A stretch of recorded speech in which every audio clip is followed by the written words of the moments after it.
Bueno, pues mira, quiero presentarte una librería en la colonia americana de Guadalajara, que es una colonia muy antigua. Como ves, estamos entrando a una casona vieja pero remodelada. Y vamos para que conozcas Lopa. Qué bueno.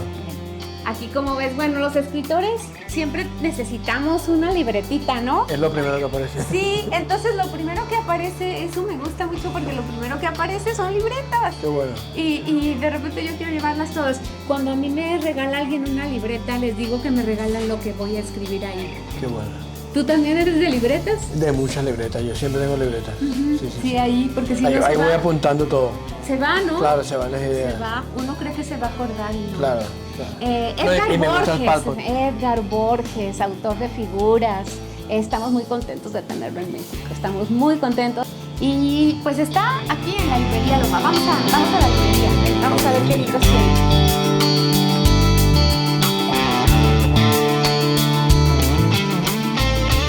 Por supuesto el tuyo. Qué bueno. Por supuesto tu libro. Qué bonito es ver.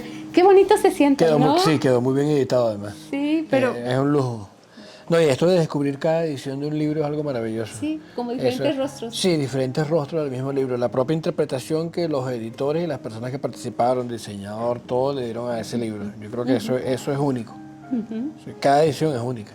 Es una mirada, un ángulo hacia tu obra, ¿no? Sí, sí, Son sí. diferentes ángulos. Sí, diferentes ángulos. Yo creo que eso también lo diferencia de lo que son estos libros que salen a nivel global con una misma portada, ¿no? Yo creo que son menos personales. Este es más íntimo. Sí, sí. Sí, y también es íntimo en su contenido, es muy íntimo. Tanto que es meternos como al cerebro donde tú colocas los muros que quieres colocar. Claro, ¿no? claro. ¿No es un poco de eso? Sí, esa es un poco la idea. Lo que nombres el cerebro me parece que es importante porque yo creo que es como estar en la mente humana. Estar en la mente humana contando algo. Esa mente es la gran mente lectora y también es la mente donde todo ese universo existe. Es un solo cerebro. Es que es un misterio, o sea, la mente es un verdadero misterio, ¿no? Porque, ¿dónde está, Edgar? Claro. Sí, no sabemos poco. Ajá, y además yo estoy contemplando el mundo desde aquí, tú lo estás contemplando desde ahí. ¿Y qué certeza tenemos de que lo que contemplamos es igual? Ninguna. Ninguna. Eso es imposible, son miradas distintas y eso es lo interesante de compartir todas esas miradas, ¿no? Cada uno da la interpretación de lo que ha visto. Sí. Y yo creo que por eso amamos los libros. Seguro. No, los libros es como esta patria de la libertad, donde la imaginación te muestra todo lo que puedes hacer. Claro. Sí. Claro. ¿Cuándo te convertiste en escritor? Que tú digas, con esto, ¿cuándo? Eso es difícil precisarlo, porque sabes que uno siempre tiene la duda de si en realidad eres un escritor, esa es la otra, ¿no? O sea, pasó mucho tiempo. Yo escribía desde niño yo hacía muchos cuentos, porque me gustaban mucho los cómics, entonces a través de los cómics yo comencé a escribir mis propias historias y las hacía continuadas también, hacía series. Tenía 7, 8 años y era gracias a mi madre, que se lo agradezco mucho, que me regaló unos cuentos, yo empecé a escribir cuentos. Entonces yo esos cuentos que escribía, yo me encuentro toda la niñez mía escribiendo cuentos. Entonces no diferencio mucho cuando yo asimilé que era escritor. No tiene que ver con la publicación porque ya yo lo sentía para mí como una necesidad de crear mundos y esas historias que continuaban yo mismo me inventaba un público que las esperaba. Entonces yo en mi imaginación inventaba todos esos mundos de que habían editoriales que creaban unas historias, creaban otras y todo eso para mí es un universo que O sea que nos inventaste. Me estoy en este momento sintiendo inventada. Bueno, hay algo de eso, todos inventamos a los demás. Tenemos como la versión de los demás, una versión caprichosa, ¿no? Entonces yo creo que ese niño lo que hacía era eso, un capricho del mundo que él se inventaba. Tan importante la infancia y los sueños de la infancia. Sí. Sí, tan importante que el sueño que estaba ahí es un sueño muy poderoso. Sí.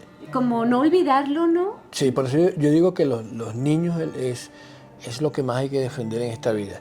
Los derechos de los niños, o sea, el derecho a imaginar, el derecho a ser libre, a protegerlo, a alejarlo de la violencia. Porque yo creo que en el niño está ese potencial de lo que él puede hacer después. El cambio del mundo está en los niños. Sí. Y como lectores, o sea, son los futuros lectores. Claro. porque Claro. los vemos ahorita como niños y a lo mejor están aprendiendo a leer, pero son los futuros lectores. Claro. También para ellos tenemos que hacer un trabajo serio. Claro, ¿no? Serio. totalmente, Sí, totalmente. no sé si te pasa, pero yo he visto personas que creen que escribir para niños es más fácil. Totalmente, totalmente. Yo creo que eso es que es más bien una subestimación absurda. A mí no me gusta mucho tampoco eso que es literatura infantil o de adulto. Yo creo que no, al contrario, el niño es muy exigente. El niño se apropia de lo que quiere. Claro, claro, eso, llegarle a un niño, o sea, un escritor que logre llegarle a un niño es un privilegiado, Sí. porque el niño es espontáneo y tiene la sabiduría innata, no tiene tantas doctrinas aprendidas, está más libre. Entonces, eso no es nada sencillo, llegarle a un niño. Todavía no tiene los muros Para que nada. hemos construido, Que hemos- ni el guardián de los Claro. espacios, ni el manicomio. Claro, claro, ese niño está libre, ese niño está todo el tiempo saltándose. Un escritor que le logre llegar a los niños Sí. es un privilegiado. Sí, sí, sí. Pero fíjate, dijiste también tu madre, Sí, y dijiste cómics. sí. Ay, a mí se me hace tan importante que hagamos un rescate de estas primeras lecturas, que es pues la imagen, ¿no? Porque Sí. el cómic era la imagen y el diálogo. Claro. Si te fijas, era la imagen, el diálogo, la aventura, la acción. Claro. Ya luego pasaremos a otros, ¿no? Sí, yo creo que eso ya en el camino me pasó a mí mismo. Yo descubrí a Cortázar a muy temprana edad, a Kafka, a Edgar Allan Poe, pero fueron gracias a los cómics. Entonces yo de ahí di el salto a esa literatura. García Márquez, todo eso lo descubrí a muy temprana edad. Sí, del cómic al clásico. Del cómic clásico o al no clásico, yo creo que cuando un niño comienza a leer lo que sea, yo creo que es importante. El acto lector. El acto de leer, El acto porque lector. es más posible que él va a descubrir otro tipo de literatura seguramente. Pero es importante, o sea, no podemos condenar a un niño a decirle, no, esto es lo que tienes que leer y esto no. Yo creo que eso hay que darle la libertad que lea. Claro, es como colonizar la infancia. Sí, sí, sí. Además, los niños, yo en un estudio que hice de la historia de la literatura infantil, que realmente tiene muy poco, la historia como literatura infantil, como escribir para niños, realmente tiene poco. Pero en esta historia de lo que aparentemente se han apropiado los niños, parece que se han adueñado, por ejemplo, de los cuentos de las mil y una noches, Claro. ¿sí? De obras que no eran escritas para niños, Claro. de los cuentos de hadas, que también eran cuentos que tampoco eran literatura Claro. para niños, Claro. eran literatura, los cuentos de hadas originales con alto grado de violencia, perversidad y cuestiones simbólicas muy, muy poderosas. Entonces, en efecto, es como hacerle al niño un juicio de valor, decir tú no puedes, y no sé si más bien ese no puedes es nuestro. Es seguro, seguro que sí. Es que le transmitimos a los niños nuestros límites. Eso. Los muros que tú hablabas ahora se los pasamos a los niños. Y yo creo que eso es lo que hay que romper. Ahí cuando te hablo de los derechos de los niños, no se protegen como es debido, porque los principales derechos es esa imaginación, que esa imaginación hay que, con cuidado, dejársela muy libre, porque darle cierta educación, pero hay que dar libertad. Que vayan por su propio pie. Y también cuando te dicen, ¿qué me recomiendas que le compre a mi hijo? A mí esa pregunta me hace temblar. Claro. Porque ¿cómo voy yo a recomendar acerca de una lectura para un niño si yo no sé si le va a gustar o no le va a gustar? Yo siempre recomiendo, llévalo a la librería y que él elija. Claro. ¿No? Claro. Estamos hablando ahora de una escritora que es un ejemplo de eso, Ana María Matute. Ana María Matute. ¿Cómo Bueno, decimos nosotros que un libro de Ana María Matute no le puede gustar a un niño? Claro que le va a gustar. Claro. Y a un adulto. Entonces, esa literatura no tiene etiqueta. Para todos. Para todos. Para todos. Para todos, porque todos nos vamos a reencontrar justamente con ese niño, que ella, por cierto, hablaba de eso, ese niño que imagina cómo ella la guerra civil española la pasó debajo de su cama imaginando historias. Mientras habían bombardeos y todo esto, ella imaginaba historias debajo de su cama. Entonces es el poder de la imaginación que va más allá de cualquier realidad, por muy dramática que sea. La salvó de la amargura. La salvó de la amargura. Y te sabes esta frase que decía ella, a mí la infancia me va a durar más que la vida. Que es más larga que la vida. Sí. Sí, eso Sí. es. Eso Yo es no sé si bellísimo. modifiqué la frase, pero así más o menos. Sí, es más o menos esa es la idea, que es más larga que la vida. Y esto tiene mucho sentido porque es la memoria que llevamos, la memoria de ese niño. Y la amargura que la acabas tú de nombrar es lo contrario. O sea, el antídoto a la amargura es la imaginación. Exacto. Entonces, si tú conservas parte de ese niño, yo creo que tú evitas la amargura. Oye, como por eso Cervantes no se amarga. Claro. Y en una época terriblemente amarga, dolorosa, con todo lo que se estaba viviendo entonces, escribe una obra que puede hacer reír y llorar. y una obra magna, ¿no? Claro. Entonces, no irte por el lado de la amargura, sino irte por el lado de la imaginación y que te ayude a caminar un poco más erguido y un poco más... Claro, sí, sonriente. tiene que ver con los golpes de la vida, las cosas terribles que vivimos en la vida. Yo creo que nos transforma es cuando podemos vencer eso a través de una mirada sensible, salir de eso fortalecidos con esa mirada infantil que la tenemos. Sí. La tenemos, está cubierta a veces de mucho barro, pero siempre esa luz está como aflorando, ¿no? Sí. Igual que la mirada femenina, ¿no? Que, Claro. que en figuras está dada por Federica. Igual también, o sea, la mirada del niño, la mirada femenina, pero no ve el niño como un pequeño de 5 años, sino el niño que somos. Sí. Y no lo femenino como necesariamente una mujer, sino lo femenino en cada uno de nosotros, lo masculino en cada uno de nosotros, ¿no? Nos hace falta aventar esos muros que han cuadratizado lo que nunca debió de haber sido cuadrado, que es este mundo. Claro, yo creo de que en las figuras están representadas como fuerzas. Ajá. La mirada infantil y lo femenino son como fuerzas para Enrico como el personaje por descubrir. Ese motor que la mantiene en ese espacio que está esclavizado con unos muros que son hasta invisibles, porque en la historia se dice, son muros invisibles, esas paredes no existen. Entonces son dos polos que él tiene que descubrir. Federica representa lo femenino y el niño lo representa a cada rato él mismo con los saltos que da.